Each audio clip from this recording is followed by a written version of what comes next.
digital revolution has brought with it a surge in cybercrime, with the costs associated with these crimes projected to reach an astronomical $10.5 trillion annually by 2025.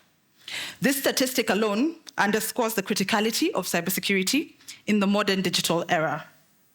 As businesses embark on digital transformation journeys, integrating cutting-edge technologies like AI, IoT, and cloud computing, the cyber threat landscape simultaneously evolves, becoming more sophisticated and perilous.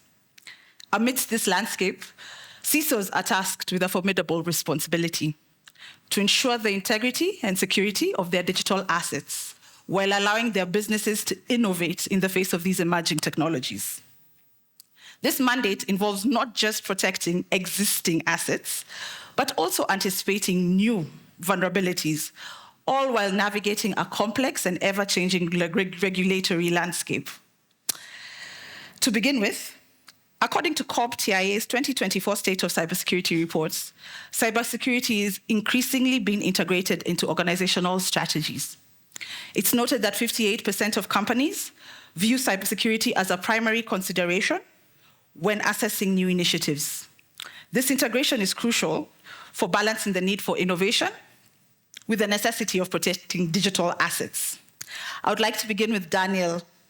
How do you balance promoting business innovation with maintaining strong cybersecurity in the face of changing technology?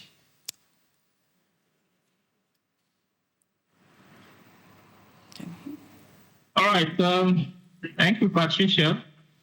Just to confirm, am I audible? Yes, you are. All right, thank you so much. Okay, good to be here, and thank you to the organizers of the conference. I'm joining all the way from Nigeria, Lagos, and it's good to be here. And also to my colleague panel on the panel, good to have you also.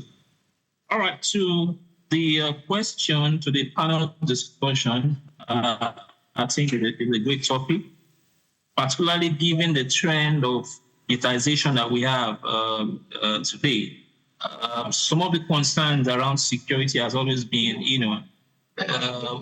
moving from a legacy system, particularly when you want to move to digitization. That has been the challenge for most CISO. For a novel environment where is entirely fresh, it's easier for you to design from fresh, from start, and embed security along.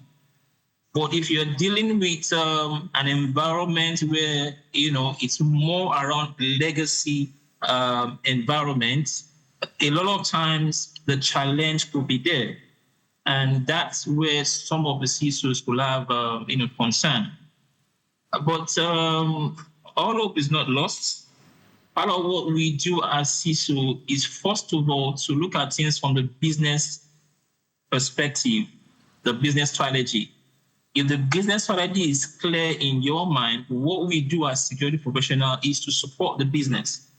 For every of the business initiative, there's the security perspective to it. There's the technology and also the security part of it. If you look at it from that way, it's easier. The challenge begins to narrow down, and what you could experience as a security professional become reduced. So I reckon that my other colleague have one or two things to say along the line. We'll share more perspective in this regard. Thank you. I'd like to pass this question on to Shalom as well. How do you balance promoting business innovation with maintaining strong cybersecurity in the face of fast-changing technology? Thank you very much. So, at the end of the day, what are we trying to protect? At the end of the day, in the economy we find ourselves, in the digital transformation area, we're trying to protect trust, right? Whether it be legacy or new technology, we're trying to protect trust. So the question really is, how do we balance new ideas, going into deep waters of new ideas, and ensuring that we're still operating in a trust economy? And one of the key ways to do this is to look into the culture of the organization. The culture plays a key role. If you can come with amazing ideas on how you can launch open banking before the end of Q2, but culture can really eat your strategy for breakfast. Also, you need to have a stable and predictable core of security within the business. Every department, the CIO, the CTO, should have a culture of security. Imagine being in a room discussing about a new project, and as the CISO, you're invited to give your thoughts on how we can protect ourselves when we're launching this new project. And you have the CIO and the CTO going through, or they're on loggerheads saying, if we go through route A, we'll be less secure. Or if we go through route B, we'll be more secure. As a CISO, that gives you confidence that your business teams understand security. So yes, culture plays a big part in balancing innovation and cybersecurity, and as well as having a stable and a predictable core known across the business, so that your organization understands what's the risk tolerance around us launching into deep waters and innovation. Thank you. For this question, I'd like to pass it to Apriel. In your experience, what are the key factors that contribute to effective collaboration between security teams and business leaders in driving both innovation and cybersecurity forward simultaneously?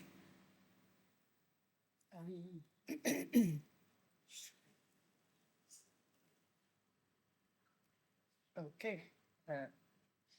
Okay, check. Okay, I think it's on now.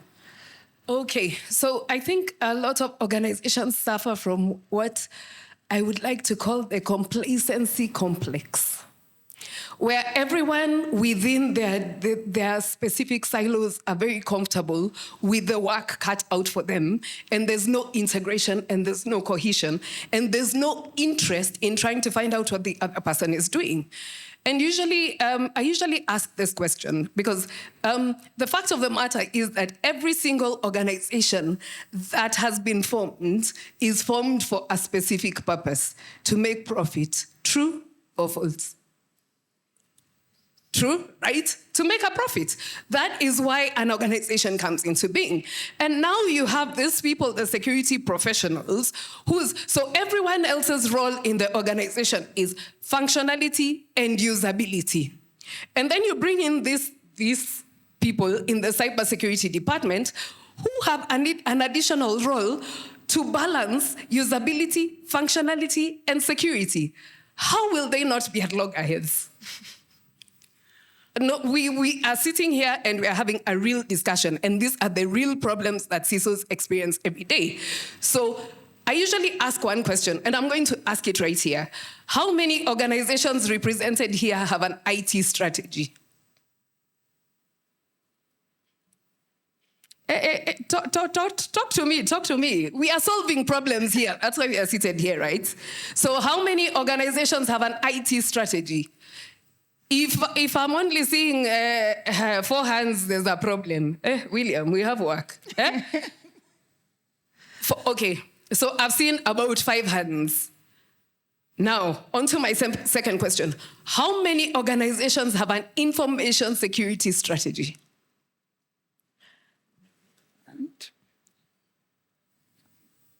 Okay, I will ask it again.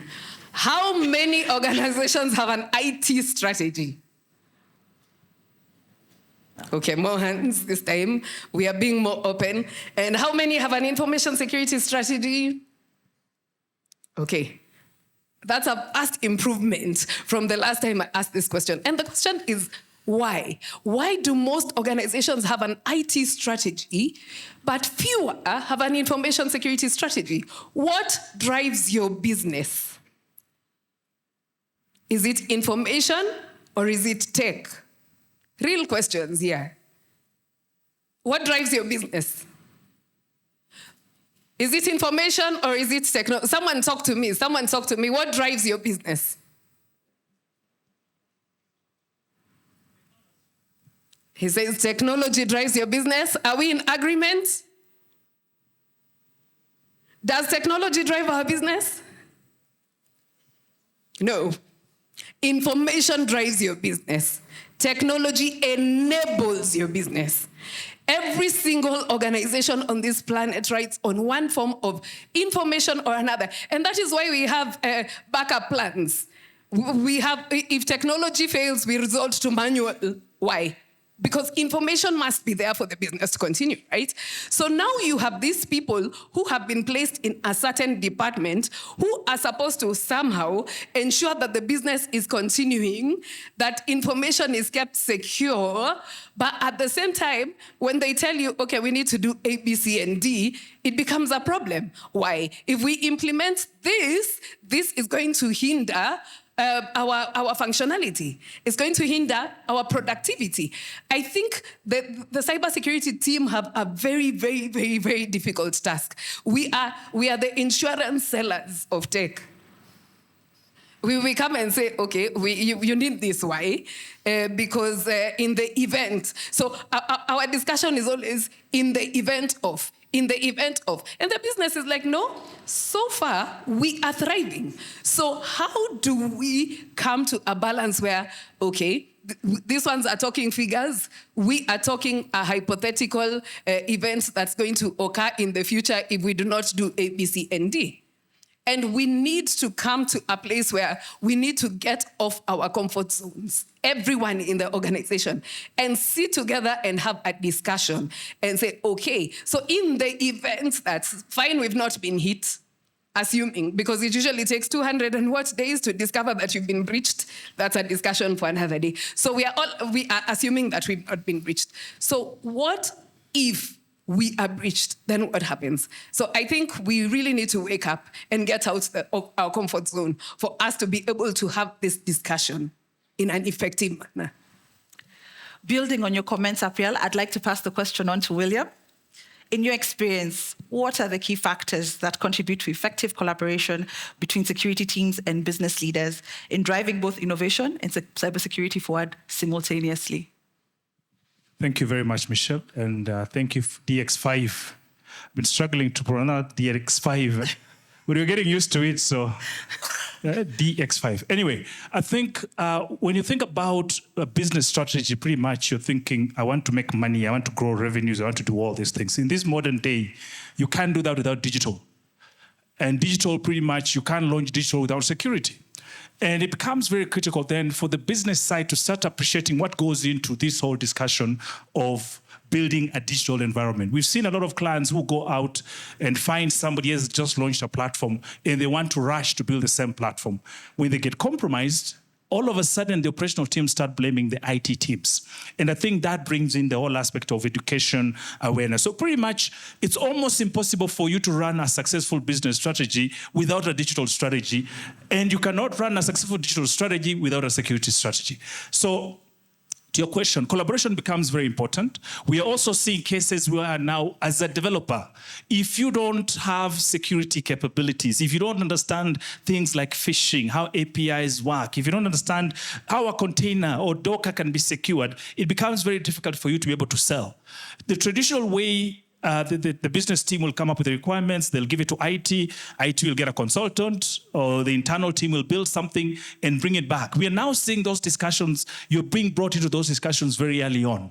And what that means is when you start launching in the typical agile format, build it. Let's have a test environment where you're throwing in your code. We can test it on a regular basis, and you're able to build those skills across.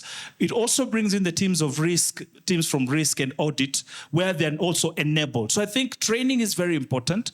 Appreciation of what's happening from a threat perspective. So when you talk about phishing, what does phishing mean? If you're running a service, maybe in one of these cloud environments, we are now seeing new attacks in those environments. What does it mean for you as a business or an application owner who rushes to deploy that thing in a container, not knowing what it is? The other third part we also see that works very important is what April just talked about. There's an aspect of enablement and ownership. If you're in a bank, the core banking system is not owned by IT. It's owned by the business. When you lose money, it's not IT. Of course, most of the time, the IT manager will be fired or all those things. But at the end of the day, the people impacted the most are the people who run the business. The same way, when you look at a lot of the attacks we see today, somebody will go out, they attack the process, they don't attack the core banking system. So when that knowledge is well impacted into the organization, it's easier for everyone to buy in. So the next time you request for a system, you don't just look for budget for servers, you also have a component of audit. If it's OWASP audit, all those things, you start appreciating those capabilities. Thank you, William, for that. Rogers, we would like to hear your thoughts on the same question. What are the key factors that contribute to effective collaboration between security teams and business leaders in driving both innovation and cybersecurity forward simultaneously?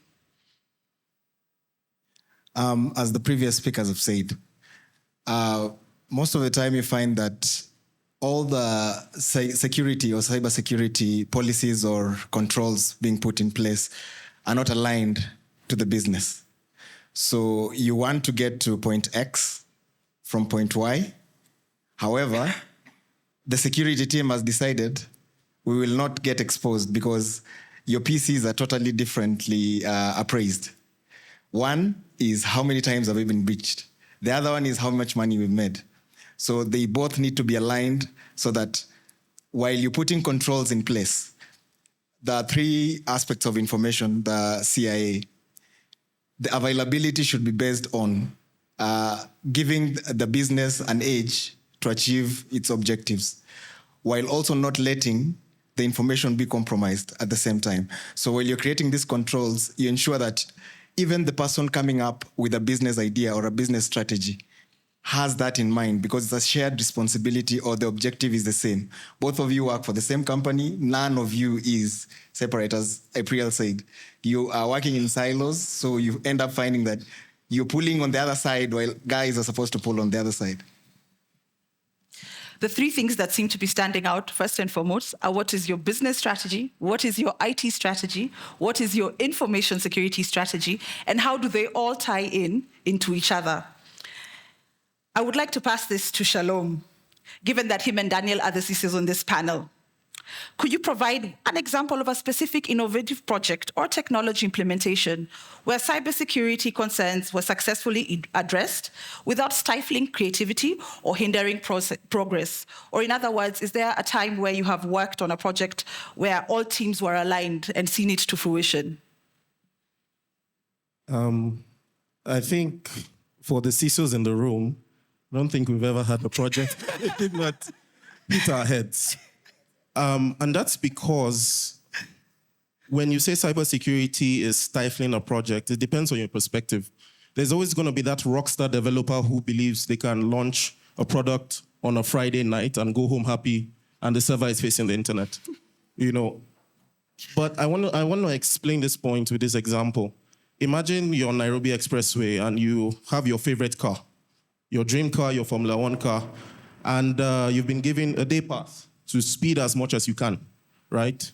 And just as you're about to kick the engine, I tell you, wait, there are no brakes.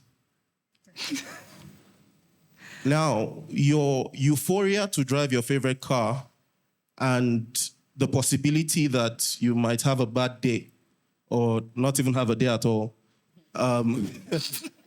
it changes your perspective. Now, let me bring this to a similar project I have worked on way back. And this is to IT, DevOps, and cloud managers in the room. Of course, DevOps is agile by nature, right? DevOps, you want to release immediately, as soon as possible. However, you want to sprint. You want to sprint and stand up. I remember the first time I was in a DevOps meeting, I was like, why are we sprinting? Why are we standing up? Anyway, so you want to sprint. You want to release your products as soon as possible. However, like I said, there's that rockstar who believes they can release on a Friday night. Now, what I was able to do in that situation was I was able to help the developer understand that there are risks to this. And we were able to bring in more senior advice into this. And we were able to come up with an idea of golden images. We say, yes, we want to release this project at the end of the month.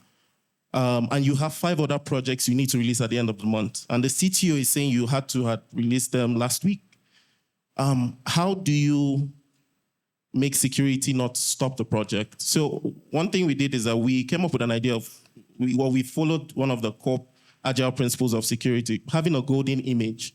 We're saying, yes, we're going to release 5 projects, but let's create a container with the right security settings. These are our non-negotiables when it comes to security. Nobody's going to release on a Friday night thinking they can face it on the public internet. It needs to go through proper checks, and we need to agree as a team, because just like William shared, at the end of the day, who loses is the business. Yes, there are blame games left, right, and center, for the CISOs here who are currently going through audit season, but the business loses. And at the end of the day, your expertise is needed on the ground to ensure that we move as one. At the end of the day, together is power. Thank you. Thank you very much for that, Shalom. Daniel, I also pass the question to you. Could you provide an example of a specific innovative project or technology implementation where cybersecurity concerns were successfully addressed without stifling creativity or hindering progress? I think we would need to change the English on that and say, how well have you worked with other teams in implementing an innovative project or technology implementation? All right, thank you for that.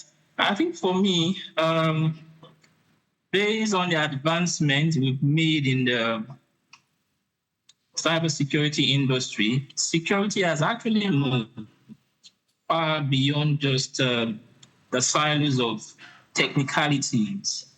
Particularly when you see security from a risk perspective, it's easier to actually integrate both the process angle, the people angle, as well as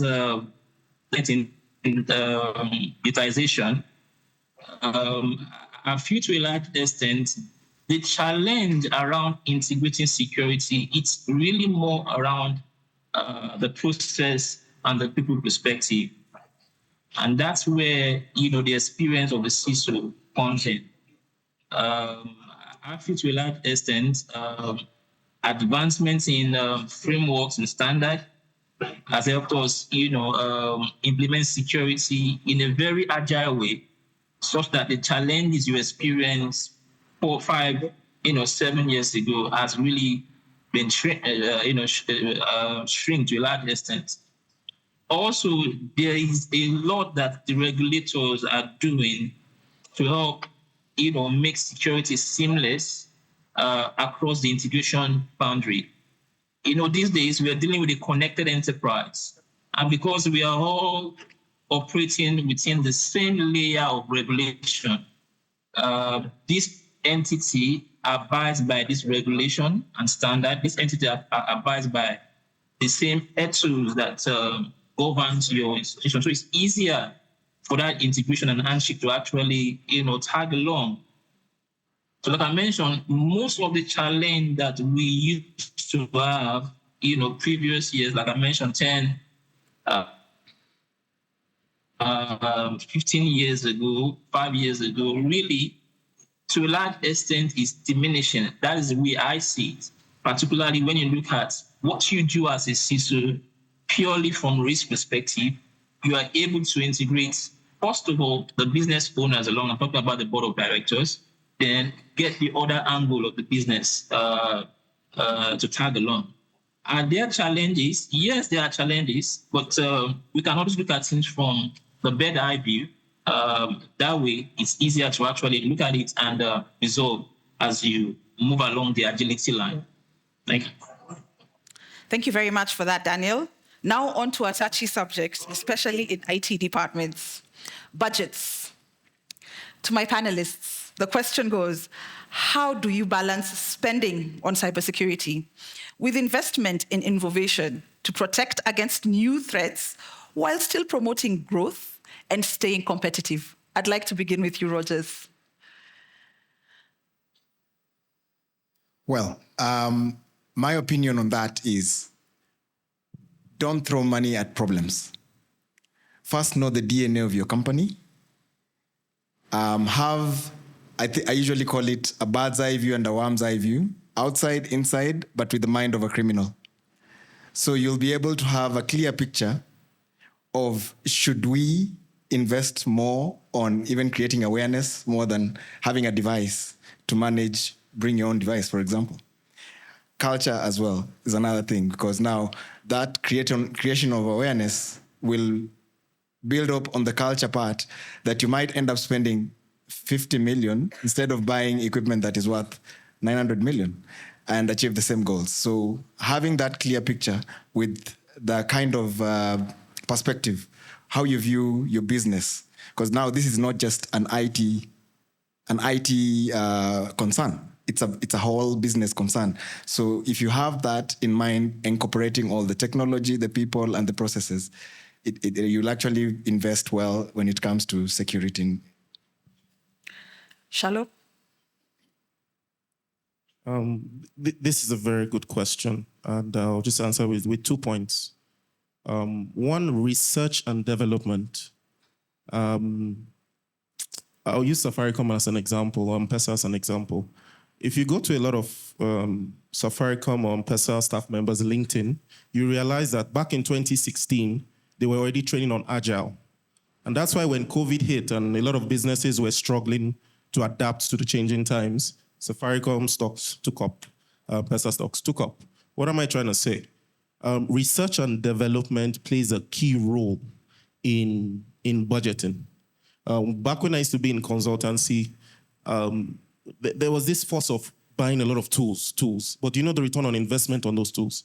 Do you know that when you integrate tool A with B, you actually get a report that will save you $60,000, you know? So research and development training is very, very important.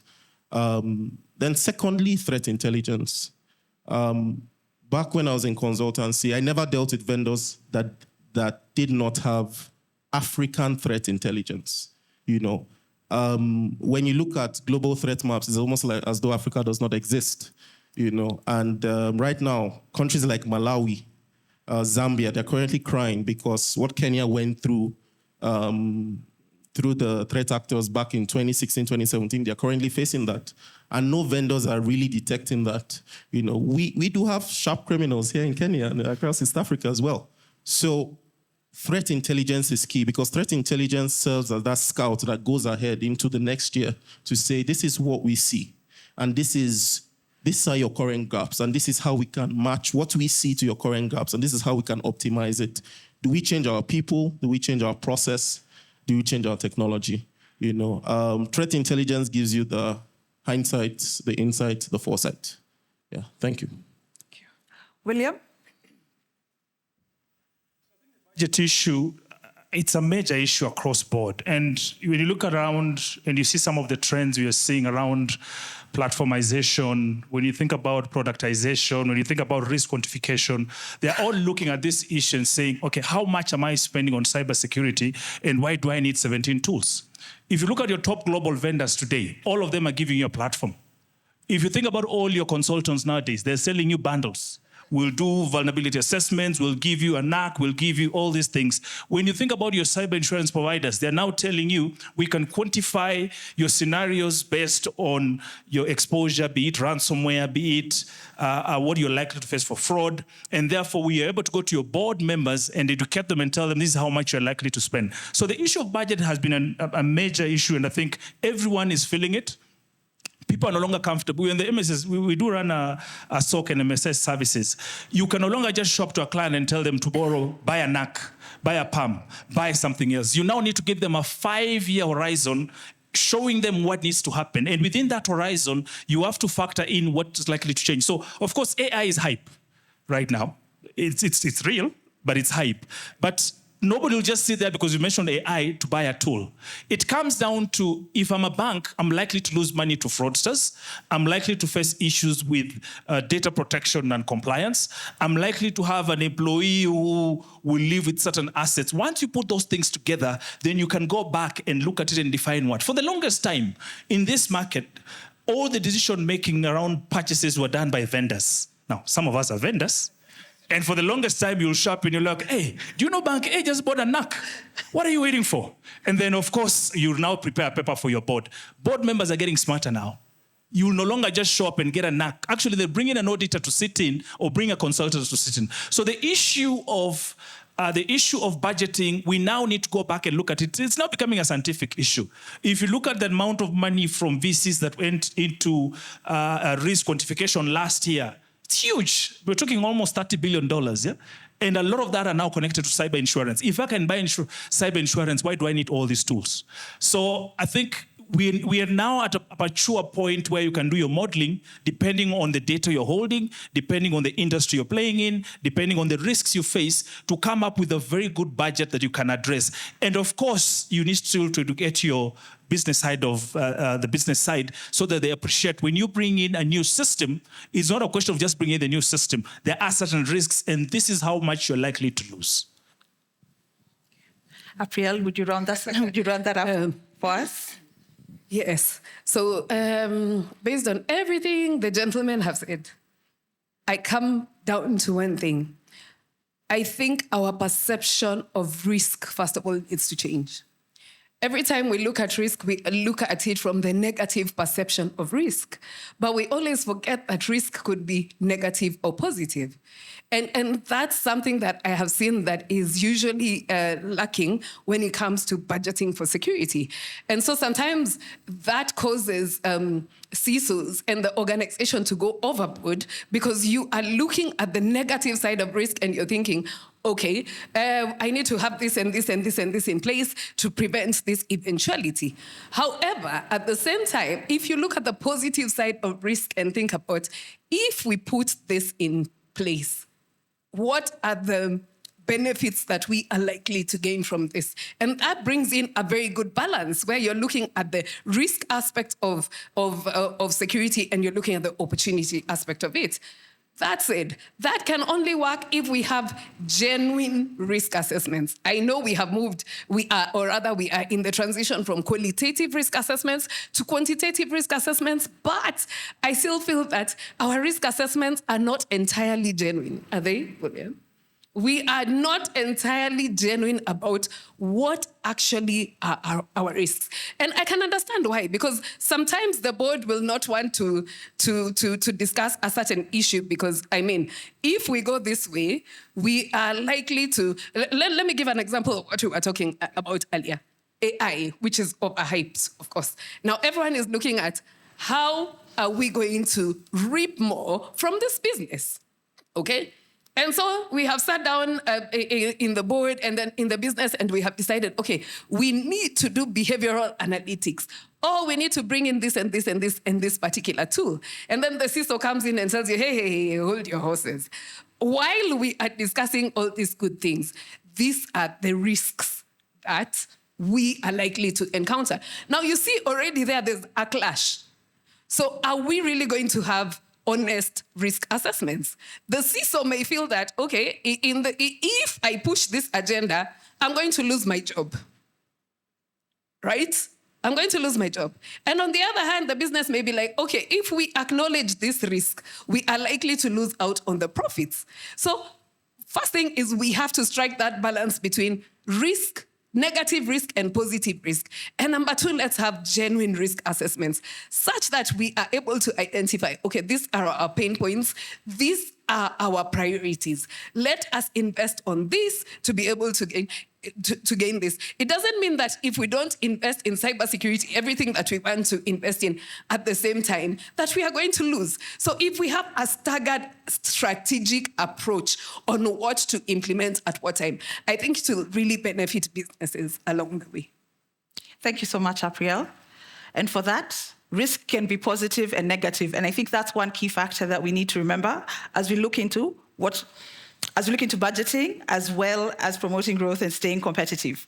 To switch things up a bit, I would like to ask one member of the audience to ask a question to our esteemed panel. Is there anyone who would like to ask a question?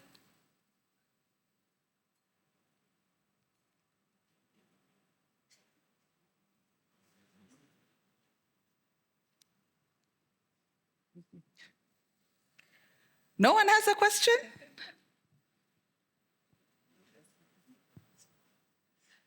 We have a gentleman over here.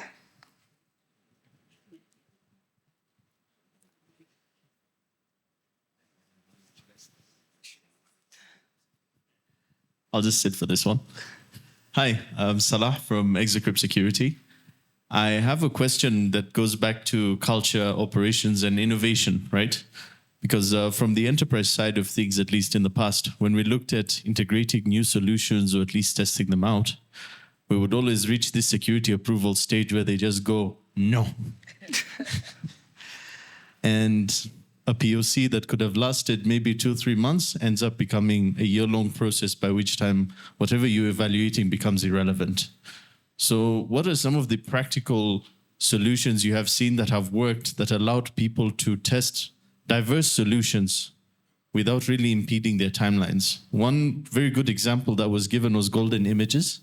I like that. That is a security baseline, right? But setting a security baseline for all these different technologies that could be coming in at any different part of your architecture can be problematic. A mobile device here versus there is an entirely different risk exposure. So setting a baseline may not necessarily be the best in every scenario, but how do we increase the speed of testing and integration with security in mind without being rigid in the process? Yeah, I will open it up to the floor.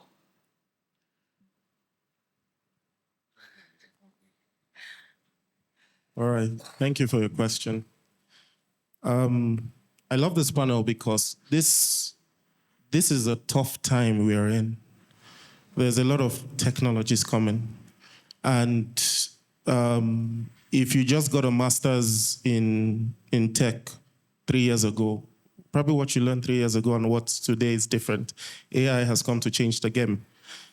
So it's a hard time we find ourselves in. But just like the analogy I gave about the express road, you really need to sit down with your teams and you need to start from scratch together. I think you can't, right now as a CISO, you can't be standalone. You really need to sit in those project initiation meetings. You need to sit in the CCB control boards. You need to sit with the developers. Just say, hi, developers, I just want to chat with you for 10 minutes. What you working on? That can go a long way. In fact, you get developers coming to ask you, I have this idea. What do you think about it? I'm about to run this. What do you think about it? So I would say, as we go along, we are solving it as we go along. But right now, we're working with what we have. And what we have is applying agile security principles to businesses to meet the ever-growing demands. It's not easy, but it's work in progress, I must say. So maybe just to add some comments on that. So there are 2 types of organizations. There are those organizations where the CISO regularly talks to ops, regularly talks to IT, and there's always in sync. They always know what is coming, what's coming my way. And in such an organization, when you send in a request for POC, everyone is aligned. They know what you're trying to achieve. They know why you're doing it and how. Organization B, CISO only interacts with audit, or CISO only comes in when you call him. It's all siloed. They're very comfortable in what they're doing. It's very bureaucratic. When they show up in the board meeting, the CISO will use door 1, IT will use door 2, risk will use door 3. And then you, the consultant, will sit in and just start laughing at these individuals, yes? So in cases where these 3 individuals are forced to come to the board together and discuss things, where there's chemistry, it's a lot more easier to get what you're looking for in terms of integration. Now, that culture is becoming, the older traditional culture where you have 3 doors for these 3 lines of defense is changing because you're all losing money. You're all getting beat by all these other smaller competitors. So I think there's something changing. If you run into an organization that is taking 6 months to do a POC, maybe they're not the right customers for you. I don't know. It's changing really fast. Maybe they're not the right customers. Maybe even they'll cost you more. We've seen cases where somebody goes in to deploy a solution. The solution works perfectly, but the processes are broken. So you, the vendor, all of a sudden now need to take over to fix process A because they've never built it, they've never documented, but you're so desperate for the deal, you will just say, let me sign on the dotted line. Now, it's not good business. I've been running this for 13 years. It's not worth your time. So back to my analogy, there's no option. We have to show up with the board, the three of us, the IT teams, the CISO, the risk audit, so that when we speak, it's far much better for them to understand what you're doing and what we're discussing. So I don't know, those are just simple opinions on the discussion. Rogers? Yeah, I think it's the same. When guys come up with innovative business ideas, they forget that the tech guys or the cybersecurity guys are not part of that innovative idea. So when you don't have them on board, or you're working separately and you want to shine as the department that came up with the best ideas, or you want to have the best performance in the company, and then they're not geniuses, because while you have a business mind, them they are focusing on ensuring that you're protected as a company. So if you throw at them any innovation that you have, and they now have to figure out how do we protect this. I usually give a good example in the automotive industry. You're coming up with an excellent performance engine, like my colleague here said, that doesn't have brakes or doesn't have airbags. Tutakufa kama wanaume. So, I mean, you'll crash. You'll definitely crash. So this idea of being pulling differently or not being in sync leaves out that very important aspect of having to throw a one-fits-all kind of strategy or policy in the corporate environment to say, as cybersecurity, we have said all innovations must go through this checklist. So it's compliance-based. Or an IT security checklist, or it's compliance-based. We comply with all these things. But we've not looked at it as a process. If I'm in the business side and I've said, probably this one process needs to be shortened, what are the risks of shortening this process? If it's in a financial institution, are we leaving out some data that will expose us? It might not expose an institution that is not a financial institution. Probably it's a government service where all this data you might really not need them, because you've already identified yourself here. Why do we need the second level of asking for the same information that was asked? But in an environment like where you're doing internet banking, we cannot trust that simply because you logged in China today and you're logging in again from Syokimau, we should just let all those things happen. So, I mean, while we are designing a process that will bring convenience, let's also allow the tech controls also to be embedded in those decisions or those ideas that we want to make the business. Let me just add something small into that. Your question was very specific. If you want to do this in quickly, and you can't go through the normal steps or the normal procedures, I think the one thing that is very important for every person in the business who is in charge or who has the mandate to come up with such, new products, new solutions, etc., is to train themselves on how to quickly do, even if it's just a quick overview of a risk assessment, because that helps you. Because the fact of the matter is, right now, we cannot afford to get into projects or any project blindly. One, there's already regulation. Most projects that businesses are handling, in one form or another, handle sensitive information, personal information, all that stuff. So there are some things that you just can't short-circuit your way through. There are some things that are just a basic standard. So quickly being able to assess and see this is the impact if we move this way would be a very good idea for anyone who's coming up with any new products or purchasing any software for the organization. They're just standard requirements that will keep you out of trouble. And I think that's important for everyone to know as a minimum. Thank you very much, Apriel. In the interest of time, in a minute or less, can each of you please give us one key takeaway to carry with us today? I'll start with you, Apriel, as you're the last one to finish. Okay. So there's this, my favorite cybersecurity professional in the industry globally. He's called Richard Schneier. He's cybersecurity professor at Cambridge. This is what he says. He says security is both a feeling and a reality, and the two are not the same.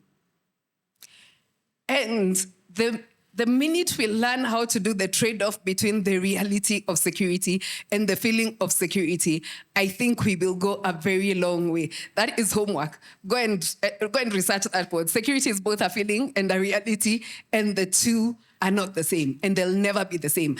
But they have to balance somehow. William? So I think we live in a reality where secure digital is the future. If you're not secure enough, nobody will use your app. You're seeing regulators are driving that way. You're seeing even individuals are looking that way. So it's just a question now, how do we gel? How do we get developers or the innovation teams to sit together and work together? I don't think we have an option. The developers need to learn a little bit of security.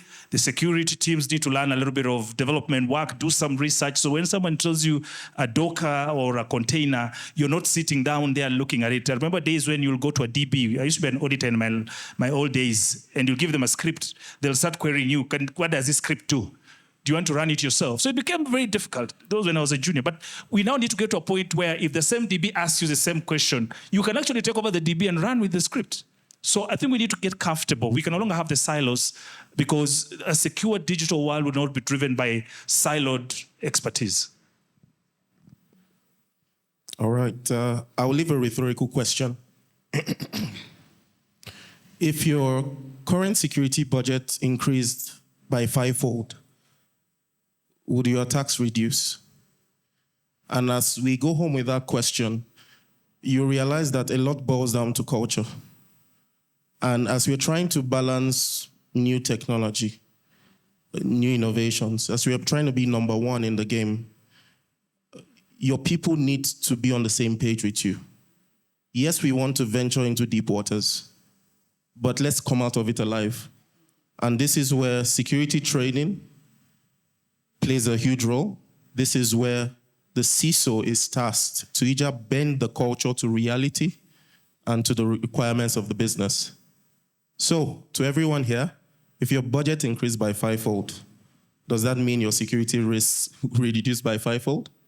That's a rhetorical question I want to leave you all with. Thank you. For me, balancing is something you have to practice, just like riding a bike. If you didn't know how to ride a bike, you'd wonder how people balance. So the same thing happens even in technology. You must keep changing and adapting. As the business is changing its strategy or it's as dynamic as it is in its environment, you should also make your cybersecurity strategies also align to that dynamism. It cannot be constant. Thank you very much. A round of applause for our esteemed panelists. Daniel, my apologies, as you have joined us online. Your closing comments, please. And made is actually very key. In terms of adapting with the trend, actually very, very vital for successful information security. But one other piece really is, providing assurance in the area of resilience. What we do as CISO, as a senior person, is to give management the assurance around the fact that should there be an issue with information security, you can actually bounce back. So I would say one aspect is that's very, very germane is being able to test your system, that you're resilient should there be a major cyber attack to your infrastructure. Thank you. Thank you very much.